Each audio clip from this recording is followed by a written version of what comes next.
Well, I thought my manager tier list was the last one, but you guys reminded me. We had one more tier list left to do, and that was for closing pitchers. So that's what I'm doing today. I'm going over and ranking all the closers in Major League Baseball. Some teams it was a little hard to figure out who exactly is their guy, so I'm looking at who's done it more recently. So please don't get too upset, but it seems like right now this list is the list of all the current closers on every MLB team. So I'm gonna be ranking them from elite all the way down to not really a closer. Got really good, he's all right in between. I'll give you my thoughts and opinion as always. If you guys do enjoy this video, make sure to drop a like. It really does help me out with the YouTube algorithm, as well as like 55% of you aren't subscribed. Go ahead, look at the subscribe button. If it's red, that means you're not subbed. Click it so that you do become subbed, join the team, and you don't miss out on any of my videos coming at you. Get in the comment section down below. Let me know where you agree or disagree with my tier list, and drop me a follow on Twitter, Instagram, all my social media, GiraffeNeckMarc. Link is in the description. All right, so here we go. Just told you the tier list. Elite, really good, he's all right, and just not a closer. Because I don't truly believe that anybody's like really bad on this list. They just might not be closer type material. Alex Colomé. I think Alex Colomé is probably in the he's all right. He was a guy that I thought was probably more in the good category before this year, but he struggled a bit in Minnesota. He's been a little inconsistent at times. He wouldn't even really be the closer if it wasn't for Taylor Rogers injuries and Hansel Robles being traded, but he is the closer right now. And while he was okay in the past, I think he's probably starting to come on that downfall of his peak here. He's just all right. Walks guys, doesn't really prevent any hits, doesn't really strike out anybody. Alex Reyes. I think Alex Reyes is good. I don't think he's really good, and I don't think he's elite, and I think there's a few reasons here. One, he still has a massive walk problem. The command has been a problem all year long, and it's starting to come to fruition now that he's getting hit more. You can see the issues that he's had in the bullpen since the All-Star break. That being said, he still has electric stuff. He's still striking out batters at a pretty high rate. There's a very good closer in there somewhere. Just gotta get that command under control. Aroldis Chapman. I do think Aroldis Chapman is elite. While he has struggled at times this year, I think it would be crazy to say that Aroldis Chapman, when he's on his game, is not one of the best closers in the game. I mean, like, it's just obvious he is. He throws 100 miles an hour. He's got that devastating slider. He's throwing a splitter now. I think Chapman has struggled a little bit this year, but I just can't drop him outside of elite. He still is probably a top 5 closer in the game, even when he's struggling. Chris Stratton. Chris Stratton is going to be the first guy that falls and just not a closer. I mean, they had Richard Rodriguez, which would probably be Dave Bednar over there right now, but Chris Stratton has gotten the save opportunity since the All-Star break. There really hasn't been more than like 1 or 2, and I think he blew one of them as well. He's just not a closer. That's simple. I think Cody Hoyer also falls in the category of just not a closer. Chicago doesn't have a lot going for them right now. They got rid of basically anybody that was on their team, and especially from the bullpen standpoint, Tepera's gone and Craig Kimbrell's gone, so now who's the closer? Looks like it's going to be Cody Hoyer. It's not really the position for him. Doesn't strike out enough guys, doesn't really have that kind of stuff in my eyes. Paul Sulser, also just not a closer. You could have gone with Cesar Valdez. Cesar Valdez is also not a closer either. This is just the Baltimore Orioles bullpen being a little bit all over the place. They don't really have a clear closer in mind. Sometimes it's Tanner Scott, sometimes it's Cole Sulser, sometimes it's Paul Fry. Jumps all over the place. Anyway, you slice it, not closers. Daniel Bard.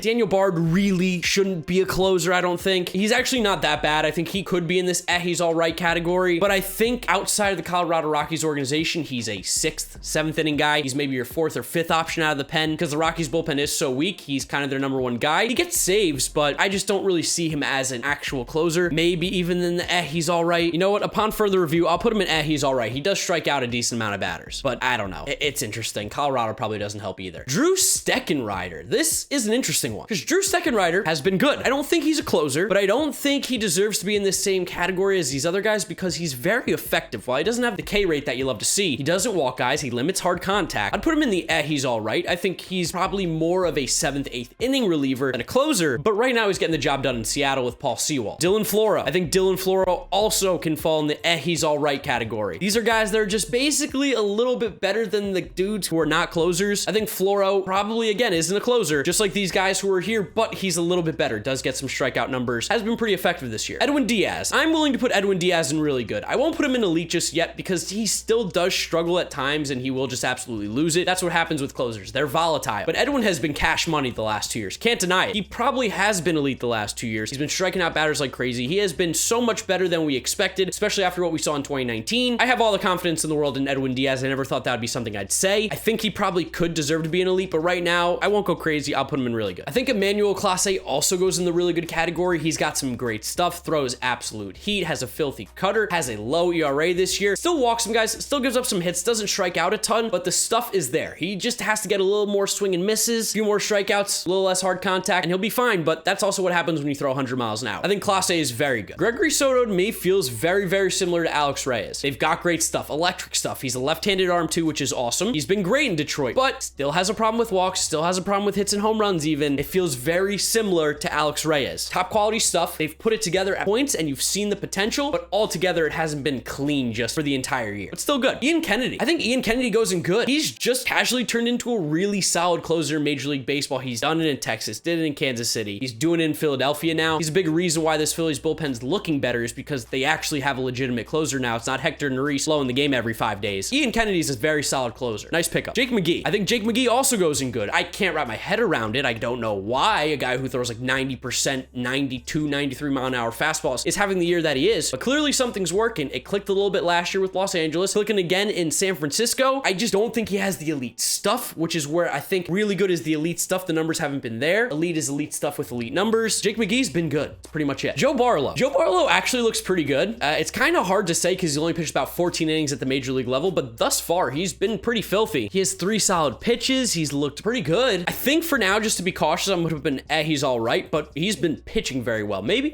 even good, but I'm going to be a little cautious here. I'm going to go, he's all right. Jordan Romano also falls in this good category again. Some really nice stuff. His arm has very much improved. He came from Texas and no one really expected anything, and he's been a very good closer for the Blue Jays. I refuse to believe that Brad Hand is the guy. I won't allow it because he's so bad. Jordan Romano, good. A little bit of walk issues. But again, so do all these guys, it seems like. Josh Hader, best closer in baseball, best reliever in baseball, absolutely elite. There's just nothing to say. He's lights out. He's dominant, gets the results, has elite stuff. Nobody touches him. He's so sick. Kenley Jansen. I think Kenley Jansen goes in the good category again. I think Kenley, we've been seeing it the last few years, is getting worse and worse, coming back to earth a little bit more as he's getting older, and that's fair. But he's still a very, very good closer. Like, I don't think his stuff is necessarily elite anymore, and he is getting hit a little bit harder, or at least it feels like it because he's walking more guys. Nah, you know what? He goes in really good still. He goes in really good still. I don't know. Kenley's tough. He's like so hit or miss. No, I can't put him in really good. He's good. And when you compare the numbers to guys like Clase and Diaz, while he might have a lower ERA than Diaz, the stuff just doesn't compare. And again, Diaz in non-save situations, that's what kills him. Kenley's just good now. Kyle Finnegan,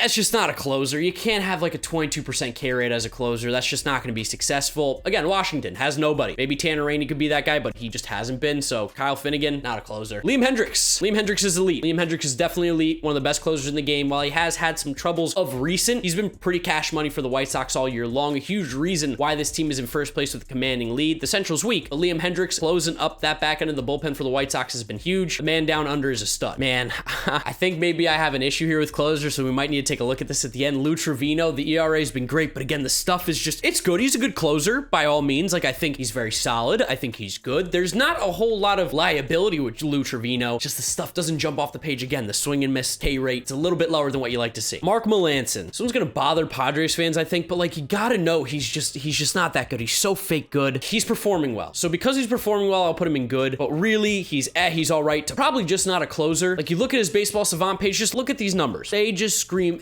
average exit velo. That's good. Max exit velo, okay. Hard hit rate, okay. It's all okay. Doesn't get swing and misses, doesn't get anybody to chase, doesn't get strikeouts, decent in the walks. His spin rate's like not that great. He really is just all right, but I'll put him in good because he has performed. That's for sure. I think I might catch some heat for this. I think Matt Barnes is really good, even though he's been stinking recently. I know Red Sox fans, you hate me, but look at his strikeout numbers. Look at the stuff he does. I mean, look at this. It's like all dark red. He gets whiffs. He gets people to chase. Good fastball velo. Does give up hard hits though, but that's kind of because he throws hard.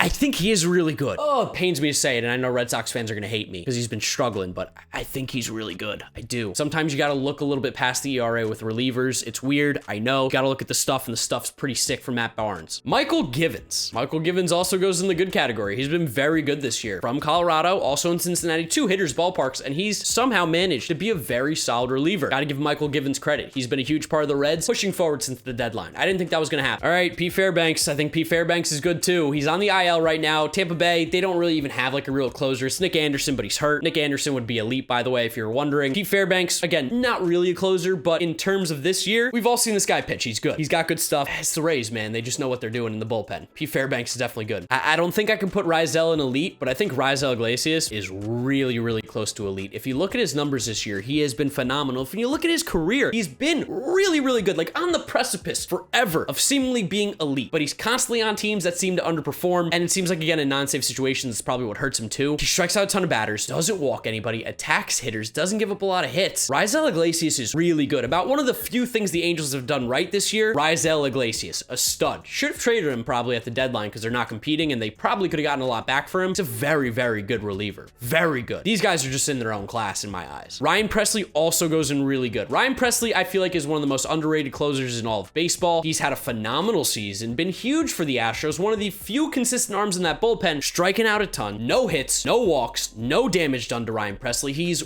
really, really good. People remember Roberto Osuna. Ryan Pressly was a setup man then. He has stepped up and taken over that closer role with ease. He might even be better. Scott Barlow also goes in the good category. He's just good. He's a very, very good closer, very good reliever, probably more so. But in the closer role, he's been pretty effective for the Kansas City Royals. It's been him, Greg Holland. They've been switching off back and forth between guys on the IL when they're healthy. But Barlow's got good stuff. He strikes out a ton of batters. While he does walk a few, like, he's just good. He was a guy I wanted the Mets to get at the deadline if possible. Tyler Clippard is just not a closer. It's just that simple. Tyler Clippard, I couldn't even believe that he's closing games, but that's how bad it is in Arizona right now, that Tyler Clippard is your closer. I didn't know this guy was still playing. I had no clue. You could have told me he was playing for Team USA in the Olympics and I would have believed you. I can't believe he's still in Major League Baseball. Like, he's actually been fine, been decent, but that's again as a reliever. He shouldn't be your closer. If he's closing out games, you're having issues. He was pretty much washed in 2015 with the Mets hat. We're talking 6 years later. I can't believe he's still pitching. And then Will Smith. If you asked me probably before this year, I probably would have put him close to that really good range, but I think he is very good. Very, very good closer for sure. Left-handed arm, strikes out a ton of batters. He's getting hit though this year, and that's the weird thing. He's getting hit a lot. He still doesn't walk a lot of guys, but he's still very, very effective. Not one of the best closers in the game. Probably top 10, close to it if you look at this list. Again, don't go too deep into how I have them sorted outside of elite and maybe really good, but even then, like, I'll probably do this a little bit. But he's still very, very good closer. Like, you're talking about borderline top 10, and I think probably more so the top 15 is fair. So this is my rankings for closers. This one's tough. Closers are volatile, and people have a lot of very, very drastic, passionate opinions about their specific closer on their team. You ask some Mets fans, they tell you Edwin Diaz stinks. You ask some like me, they'll tell you he's great. You ask some like my podcast co-host, they'll tell you he's elite. Same thing probably with Aroldis Chapman, with Kenley Jansen. Closers are polarizing. I understand you're not going to agree with me here, which is why I want to know what you're thinking. Give me your thoughts and opinions down in the comment section below. More so than ever on this video, let's have a conversation. Let's talk about why you feel a certain way or why you do agree or disagree with me. Drop a like on the video if you did enjoy it, as well as subscribe to the channel. 55% you ain't sub. Click that sub button. What are you waiting for? Join the team. Follow me on my social media, GiraffeNeckMarc, links in description, as well as check out my Mets podcast, the Mets Stuff Podcast. That's where I'll wrap it up, guys. You know the drill from here on out. YouTube recommends you watch this video. This is my most recent upload. Click through those if you have not yet seen them. Thank you guys for watching. I'll see you all tomorrow for another video.